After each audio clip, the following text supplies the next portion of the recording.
नमस्कार, स्वागत है आपका प्रॉपर्टी प्लस में। मैं हूं दीपक यादव। इस शो में हम बात करते हैं रियल्टी सेक्टर से जुड़ी खबरों की, इंडस्ट्री एक्सपर्ट्स के जरिए विश्लेषण करते हैं ट्रेंडिंग मुद्दों का और परफेक्ट हो में आपको बताते हैं आपके घर से जुड़ी जरूरी बातें। तो शुरू करते हैं आज का शो और सबसे पहले bullet points. Haryana building code 2017 में हुए कई अहम बदलाव। हाइट, सेटबैक, एफआईआर समेत स्ट्रक्चर डिजाइन में कई फेरबदल को मिली मंजूरी। एक्सपर्ट्स के जरिए बारीकी से जानेंगे बिल्डिंग कोड के नए संशोधन।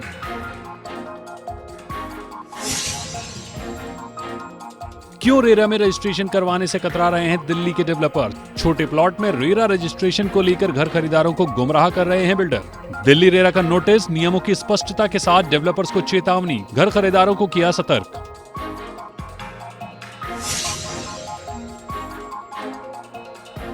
मुंबई में ग्रीन ट्रांसपोर्टेशन को मिलेगा बढ़ावा। डेवलपर संगठन नरेटको के साथ मिलकर 5000 ईवी चार्जिंग पॉइंट डेवलप करेगा टाटा पावर। रियल ट्रेंड्स में जानिए पूरी खबर।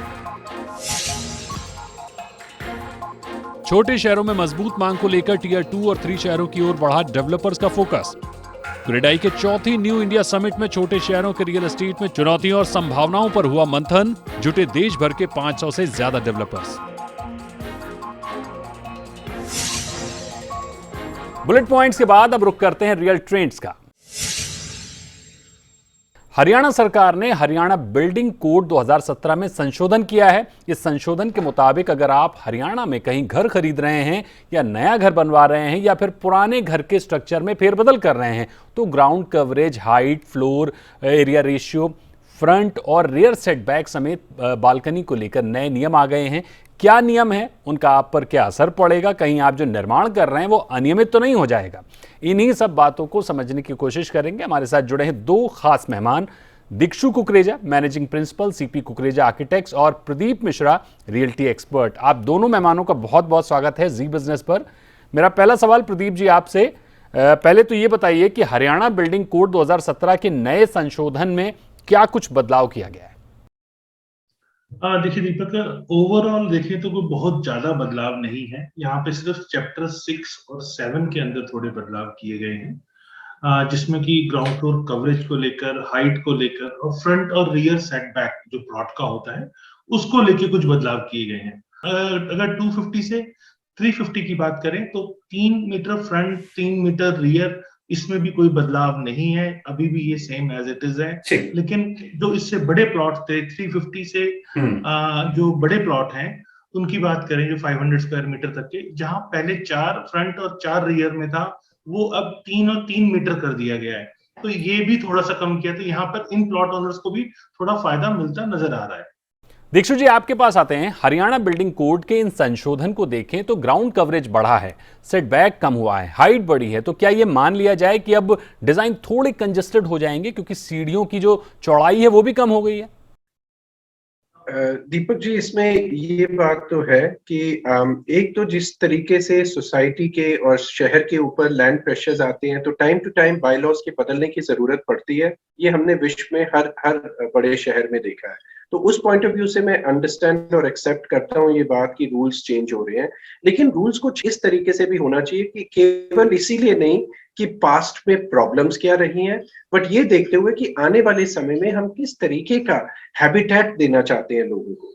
कहने का तात्पर्य ये है कि अभी जो चीजें रूल्स में बदलाव आए हैं वो इसलिए भी आए हैं कि काफी लोग, जो भी ग्राउंड कवरेज अलाउड होती थी, लोग उसके आगे कंपाउंडिंग के नाम पे उसको बियॉन्ड द लिमिट चले जाते थे। तो अगर 60% ग्राउंड कवरेज अलाउड है तो लोग अपना 70-75% करके कंपाउंडिंग ले लेते थे। तो बाय डिफॉल्ट यहाँ पे अब नया रूल कहता है कि आप 75% तक प्लॉट की ग्राउंड कवरेज ले सकते हैं, बट उसके बाद कोई कंपाउंडिंग नहीं अलाउड होगी। तो मेरा पॉइंट ऑफ व्यू इसमें सिर्फ ये है कि कंजेशन नहीं बढ़ानी चाहिए थी जो ग्राउंड कवरेज 75% करके हो जाती है। और दूसरी बात है कि जो सेटबैक्स भी हैं हमें कहीं ना कहीं बढ़ा देने चाहिए थे, क्योंकि अगर हम बिल्डिंग की ऊंचाई ज्यादा जाएगी और रेयर सेटबैक्स बहुत कम रहेंगे, 1 मीटर या 1.5 मीटर, तो नीचे वहां नेचुरल लाइट ही नहीं, सनलाइट ही नहीं आ रही, तो हम किस तरीके का हैबिटेट क्रिएट कर रहे हैं? तो इस चीज की मुझे जरूर आपत्ति है। प्रदीप जी, इसका रियल्टी मार्केट में क्या कुछ असर पड़ेगा और किस खास वर्ग के लोगों को इसका फायदा मिलता हुआ दिखेगा? देखिए दीपक जी, यहाँ पर ये समझने वाली बात है, हरियाणा के अंदर पिछले 3-4 सालों के अंदर अनऑथराइज्ड कॉलोनी को पूरी तरह से बंद किया गया है। यहाँ इसके रजिस्ट्रेशन को भी बंद किया गया है। टाउनशिप के लाइसेंस जो पहले डेवलपर्स को मिनिमम 100 एकड़ पे मिलते थे, इसको रिड्यूस करके 25 किया गया। तो सबसे बड़ा फायदा ये हुआ है, जो अपकमिंग इन्वेंट्री जहां पे मैप अप्रूव अभी नहीं हुए हैं, वहां पे नए मैप नए रूल के हिसाब से अप्रूव होंगे। तो वहां पे 2 और 2.5 बीएचके की जगह 3 बीएचके के फ्लोर्स अब आते दिखेंगे। तो सबसे बड़ा फायदा उनको मिल रहा है जो नई इन्वेंट्री अभी आनी है। दूसरा, जिनके पास ऑलरेडी प्लॉट्स हैं, जिन्होंने उसके ऊपर बिल्डिंग अभी नहीं बनाई है, मैप सैंक्शन नहीं कराया, उनके लिए भी ये फायदा दिख रहा है, लेकिन वो मात्रा बहुत कम है, नई सप्लाई ज्यादा है। तो मेरे को नजर आता है कि डेवलपर्स लॉबी के लिए जो ऐसे नए प्रोजेक्ट्स अब आने वाले हैं, उनके लिए एक अच्छा फायदा है। दीक्षु जी, बालकनी को पूरी तरह से एफएआर से बाहर कर दिया गया है, पिछली बालकनी को, इसको कैसे देखते हैं आप? क्या इससे प्लॉट मालिक को फायदा है या फिर नुकसान है? ओवरऑल एक आर्किटेक्ट की नजर से इसे कैसे देखते हैं आप? मेरा ये सोच है इसमें कि बैल्कनी फ्री ऑफ एफएआर देना बहुत अच्छी बात है, क्योंकि आफ्टर ऑल लोगों को ओपन एरिया तो चाहिए। ये कोविड के पैंडेमिक से भी हम क्या सीखे हैं कि फ्रेश एयर और नेचुरल लाइट और वेंटिलेशन ही तो हेल्थ देता है हमें। तो वो ओपननेस होनी जरूरी है। लेकिन उसके चलते मैं ये भी मानता हूं कि बिल्डिंग और बिल्डिंग के दो बिल्डिंगों के बीच में, चाहे वो फ्रंट का सेटबैक हो या रियर का सेटबैक हो, वो हमें ज्यादा ही रखने चाहिए, ताकि लाइट वेंटिलेशन घर के अंदर अच्छे से आए। बिल्कुल, यानी हरियाणा बिल्डिंग कोड 2017 के संशोधन को देखने के बाद दो नजरिए हैं। पहला ये कि दीनदयाल योजना वाले प्लॉट्स पर बनने वाले घरों में इंटरनल स्पेस बढ़ेगी, थोड़े बड़े घर बनेंगे, लेकिन कॉमन एरिया कम हो सकता है। प्रदीप जी और दीक्षु जी, चर्चा में शामिल होने के लिए आप दोनों का बहुत बहुत धन्यवाद। रुक करते हैं अगले रियल ट्रेंड्स का। और अब रुक करते हैं अगले रियल ट्रेंड्स का। दिल्ली रेरा ने पब्लिक नोटिस के जरिए उन डेवलपर्स को आगाह किया है जो किसी न किसी बहाने से रेरा में रजिस्ट्रेशन कराने से बच रहे हैं। दरअसल दिल्ली के ज्यादातर हिस्से में छोटे हाउसिंग प्लॉट हैं। ऐसे में बड़े स्तर पर बिल्डर आम ग्राहकों को गुमराह करते हैं और रेरा रजिस्ट्रेशन से बचते हैं। दिल्ली में रेरा को नजरअंदाज करने वाले बिल्डरों के खिलाफ शिकायतों का अंबार है। ऐसे में दिल्ली रेरा ने स्पष्ट किया है कि यदि प्लॉट 500 वर्ग मीटर से ज्यादा है या एक प्रोजेक्ट में 8 यूनिट से अधिक का निर्माण हो रहा है तो रेरा लागू होगा, जो कि ये नियम पहले से है। और क्या कुछ स्पष्टता दी गई है दिल्ली रेरा ने, इसे समझने की कोशिश करेंगे लीगल एक्सपर्ट और यूपी रेरा के लीगल एडवाइजर वेंकट राव साहब से। राव साहब, बहुत बहुत स्वागत है आपका जी बिजनेस पर। सबसे पहले तो ये बताइए कि रेरा का सेक्शन 33 क्या स्पष्टता देता है और पब्लिक नोटिस के जरिए दिल्ली रेरा ने क्या संदेश देने की कोशिश की है, किन पॉइंट्स को स्पष्ट किया है? देखिए, बेसिकली जो ये पब्लिक नोटिस है, ये एक, मैं कहूँ, एक स्टेक होल्डर्स यानी कि रियल एस्टेट में जितने भी बायर्स हैं, जितने भी ग्राहक हैं, उनको एक अवेयरनेस रहे कि जो प्रोजेक्ट रजिस्ट्रेशन की जरूरत है, उन प्रोजेक्टों के रजिस्टर्ड प्रोजेक्ट्स में ही पब्लिक इन्वेस्ट करें। और दूसरा, एक चेतावनी है प्रमोटर्स को जो इस कानून का उल्लंघन कहें या अवॉइड करने की कोशिश कर रहे हैं, उनको एक पब्लिक अवेयरनेस के जरिए ये आगे करने की कोशिश की जा रही है कि ताकि वो अवेयर रहें और अपने प्रोजेक्ट्स जो कि 500 मीटर से ज्यादा या 8 फ्लैट से ज्यादा हो, जो सेक्शन 3 के अंदर रेरा कहता है कि उसको रजिस्टर कराना है इवन बिफोर आप बुक करें उस प्रोजेक्ट को या आप सेल करें, एडवर्टाइज करें, उससे पहले आपको प्रोजेक्ट रजिस्ट्रेशन की रेरा से जरूरत है। वो एक अवेयरनेस लाने की कोशिश की जा रही है। राव साहब, 1 मई को रेरा को लागू हुए 6 साल पूरे हो गए हैं। दिल्ली, देश की राजधानी में बुनियादी नियम पर रेरा को नोटिस जारी करना पड़ रहा है। इसे रेरा की सतर्कता कहें या फिर फेलियर? आखिर क्यों इस नोटिस की जरूरत पड़ी? दिक्कत कहां आ रही है? एक तरीके से मैं कहूं, ये फैक्टर रहा है कि सोसाइटीज का, प्राइवेट सोसाइटीज का चलन रहा है और दिल्ली डेवलपमेंट अथॉरिटी का मेजर डेवलपमेंट रहा है। तो एक गैप रहा है, रेरा रजिस्ट्रेशन एप्लीकेबल है नहीं है। मेरे ख्याल से एक बहुत इंपॉर्टेंट और सराहनीय कदम है कि एटलीस्ट ये अवेयरनेस अब दिल्ली कई तरीके से करता रहा है। शोकॉज नोटिस कई इशू हैं और उन पे एक्शन भी लिया जा रहा है। ये एक फर्दर एक पॉजिटिव साइन की तरह लीजिए, rather than inactivity for last few years ना लें। ये कंसिस्टेंट प्रोसेस है रेरा के लिए। ये अक्सर इस तरीके से नोटिस निकालने की जरूरत है ताकि अवेयरनेस बढ़े। राव साहब, जो होम बायर्स इस तरह के प्रोजेक्ट में डील कर चुके हैं, जो रेरा के अंतर्गत आते तो हैं लेकिन उन्हें रेरा में रजिस्टर्ड नहीं कराया गया है, तो ऐसे होम बायर्स को क्या कुछ करना चाहिए? उस नोटिस में ही एक मेल आईडी दी गई है। ये कहा गया है कि जिस किसी को भी इस तरीके के प्रोजेक्ट्स पता चलते हैं या उसमें इन्वेस्ट कर चुका है तो वो जरूर हमें इंटीमेट करिए। आपको एक इंटरेस्टिंग बात बताऊं, एक लैंड पूलिंग पॉलिसी पिछले कई सालों से चल रही है जो दिल्ली रेरा दिल्ली में बात बनती रही है। काफी लोगों ने इसका एक फायदा उठाने की कोशिश की है, जबकि वो पॉलिसी स्ट्रीमलाइन ही नहीं हुई है, नोटिफाई नहीं हुई इस तरीके से कि जिस तरीके से इम्प्लीमेंट की जाए। लेकिन प्राइवेट लोगों ने भी, प्राइवेट सोसाइटीज के नाम पे भी कुछ कुछ जमीनें इकट्ठी की गई हैं और उनको लोगों को बेचा भी गया है। तो ये एक कोशिश है कि उन सबको, ये भी एक मैं कहूँ कि एक एफर्ट है ये, जिस तरीके से वो इंफॉर्मेशन गैदर करना चाहता है ताकि उस पे एक अंकुश लाया जाए और एक तरीके से अपना रेगुलेशन इंप्लीमेंट किया जाए। राव साहब, अगर अब भी डेवलपर्स या फिर सोसाइटीज ने रेरा को नजरअंदाज किया तो उन पर क्या कार्रवाई बनती है?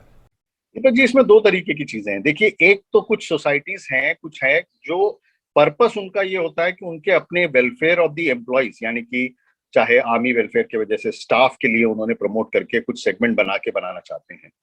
उसमें काफी हद तक मैं कहूंगा एक ग्रे एरिया जरूर है, क्योंकि रेरा ये कहता है कि अगर सोसाइटी भी हो और अगर बेचने के लिए कोई करता है तो जरूर एप्लीकेबल है, तो वो एक ग्रे एरिया है।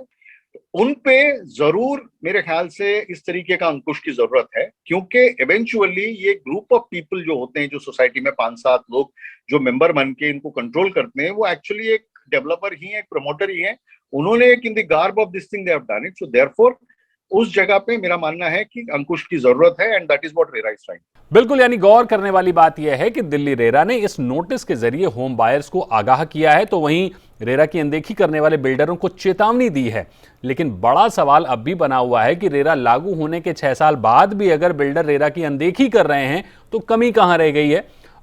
ये भी बड़ा सवाल है, इसको भी समझने की जरूरत है। तो शुक्रिया करेंगे वेंकट राव साहब हमारे साथ जुड़ने के लिए आपका। यहां वक्त है एक छोटे से ब्रेक का। ब्रेक के बाद जल्द हाजिर होंगे और रुख करेंगे अगले रियल ट्रेंड्स का।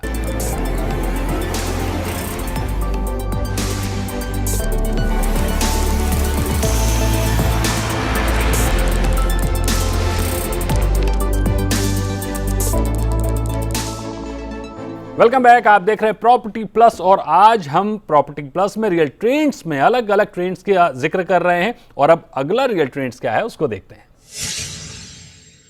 इस समय क्लाइमेट चेंज दुनिया भर की सबसे बड़ी समस्या है। ग्रीन बिल्डिंग कॉन्सेप्ट और इलेक्ट्रिक व्हीकल्स का इस्तेमाल इस समस्या को बड़े स्तर पर हल करने में मददगार साबित हो सकता है। अगर पॉजिटिव अप्रोच हो, सरकार का साथ हो तो काफी कुछ हासिल किया जा सकता है। दरअसल ऐसे ही कुछ सकारात्मक लक्ष्यों के साथ 2030 तक रियल एस्टेट सेक्टर की रूपरेखा और लक्ष्यों को ध्यान में रखते हुए डेवलपर्स संगठन नरेटको ने मुंबई में रियल एस्टेट फोरम 2022 का आयोजन किया है, जहां रियल्टी सेक्टर की चुनौतियों और फ्यूचर डेवलपमेंट पर मंथन किया गया।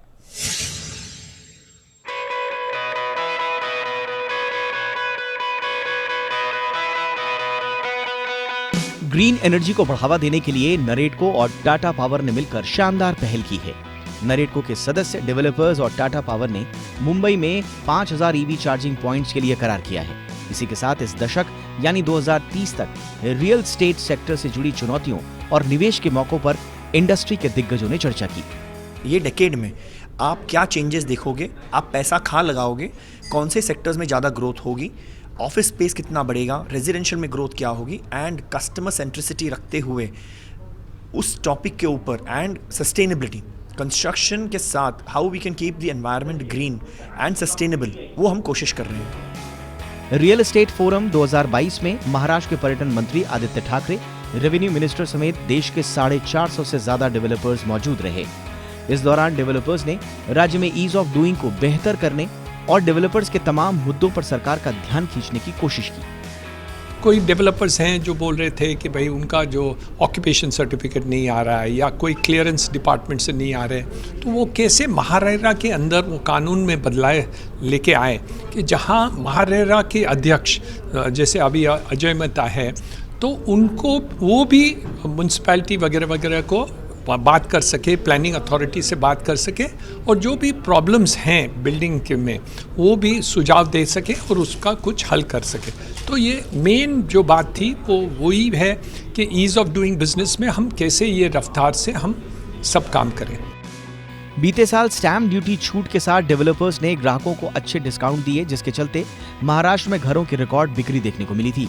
लेकिन बीते 1 साल में कंस्ट्रक्शन में इस्तेमाल होने वाले कच्चे माल में बेहिसाब बढ़ोतरी हुई। ऐसे में अब डेवलपर्स का मानना है कि निर्माण गणित बिगड़ रहा है, जिसे राज्य सरकार सुधार सकती है। हमने रेवेन्यू मिनिस्टर को और आदित्य जी को और हाउसिंग मिनिस्टर को और इवन अर्बन डेवलपमेंट मिनिस्टर को कहा है कि वो जितना स्टैम्प ड्यूटी में रिडक्शन करेंगे, हम फिर से हमारे सारे डेवलपर को रिक्वेस्ट करेंगे कि उतना रिडक्शन हम भी देंगे, ताकि अगर इन्होंने 50% दिया तो हम एश्योर करते हैं कि हम पब्लिक को, मतलब ग्राहकों को 0% स्टैम्प ड्यूटी का मौका वापस लेके आएंगे। रियल्टी सेक्टर के जानकारों की माने तो डिमांड सप्लाई का संतुलन काफी बेहतर हुआ है, लेकिन लगातार महंगा होता कच्चा माल, ब्याज दरों के बढ़ने के संकेत लागत में आगे और इजाफा कर सकते हैं। लिहाजा ग्राहक पर बढ़ी हुई कीमतों का बोझ हाउसिंग मार्केट के सेंटीमेंट को फिर से बिगाड़ने का काम कर सकता है। रूस यूक्रेन ने तमाम कच्चे माल के आयात को प्रभावित किया है। कंस्ट्रक्शन कॉस्ट में इजाफा जारी है। अब चिंता यह है कि कैसे लागत को मैनेज करते हुए रियल एस्टेट में भाव अफोर्डेबल रखे जाएं। रियल एस्टेट सेक्टर की मौजूदा हालत डेवलपर्स को नई रणनीति की ओर बढ़ने का इशारा कर रही है। लिहाजा डेवलपर संगठन क्रेडाई ने विशाखापट्टनम में अपना चौथा इंडिया रियल एस्टेट समिट किया, जहां फ्यूचर रियल एस्टेट की स्ट्रेटजी पर मंथन हुआ।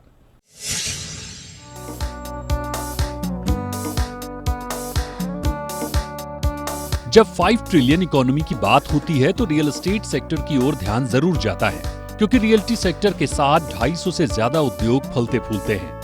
बीते एक दशक में रियल्टी सेक्टर पर संकट जरूर थे, लेकिन कोरोना काल में रियल्टी सेक्टर ने फिर से रफ्तार पकड़ना शुरू किया है। लेकिन सीमेंट स्टील के भाव में बेतहाशा बढ़ोतरी, रूस यूक्रेन वार से कच्चे माल के आयात में मुश्किलों ने एक बार फिर निर्माण का पहिया धीमा कर दिया है।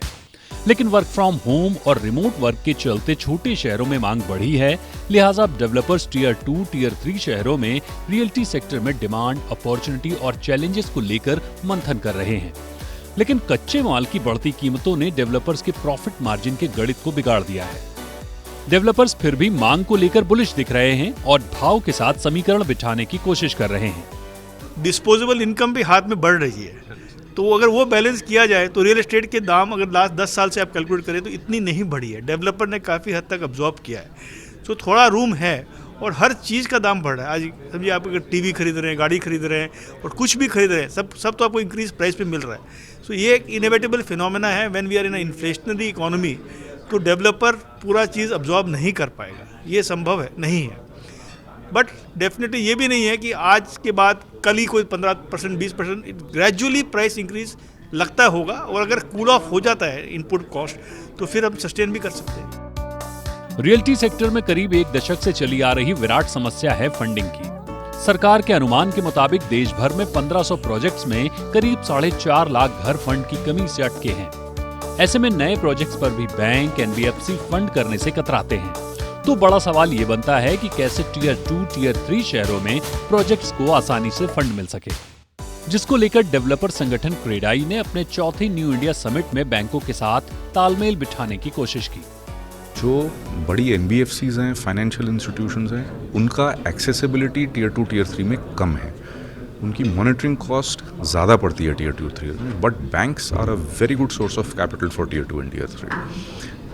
The size of the projects, अगर हम एक प्रोजेक्ट दिल्ली में या मुंबई में या बेंगलोर में बनाते हैं तो तकरीबन 2000 अपार्टमेंट का है। The requirement of fund is much larger. Tier 2, tier 3 के average size of the projects are smaller, fund requirement is limited. तो ये जितने भी large NBFCs or financial institutions, they don't have bases in these cities. But I think banks are a very good option of capital supply in these areas.